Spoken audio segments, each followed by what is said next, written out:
Alright guys, very good morning. This side Samaria here, this side Kantapina once again in front of you guys. So today I'm going to be discussing a very great stock, Hind Petro guys. So this stock belongs to the petroleum family. So if you will be checking it out guys, this is the 1 day time frame chart.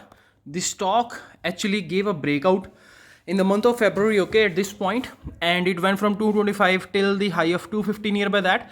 250 was a psychological level and the most important resistance area. Now understand this thing, the stock actually went from this area and it made a high, and now again it is consolidating at this point, which earlier was acting as a resistance. Now this same area is going to be acting as a support, and this is going to be a critical one because this is the only area where you can buy actually this stock for the minimum targets of 240 or 250 again, okay.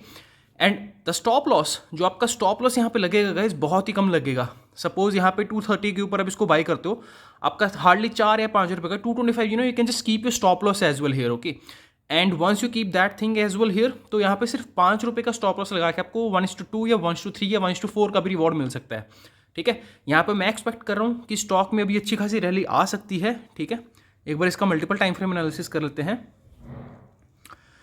Weekly में chart of course again weekly में भी if you will be checking it out, 225 is the most critical zone here. You can just check it out. First time यहाँ पर test हुआ था इसका 2020 के 4th month में.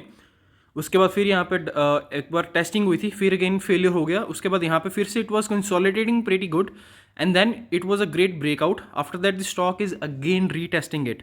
तो गाइज ये हमेशा याद रखना, जब भी स्टॉक का एक ब्रेकआउट होता है उसके बाद स्टॉक उसकी हेल्दी करेक्शन के लिए उसको टेस्ट करने आता है सपोर्ट को. ठीक है, और वहाँ पे अगर वो कंसोलिडेट कर रहा है तो इसका मतलब होता है कि वहाँ पे उसकी रैली दोबारा स्टार्ट होने वाली है. ठीक है, तो अभी मैं इसलिए बोल रहा हूँ कि अगर आपको इस स्टॉक को लेना है तो आप इस पर डेली पे देख के अगर इसको लेना चाहते हो तो ले सकते हो. Because if will be buying it at the price of 230 rupees, hardly 5 rupees of stop loss is going to be there and the stock has a great upside. 240, 250, 260, even God knows how much it is gonna be making it up.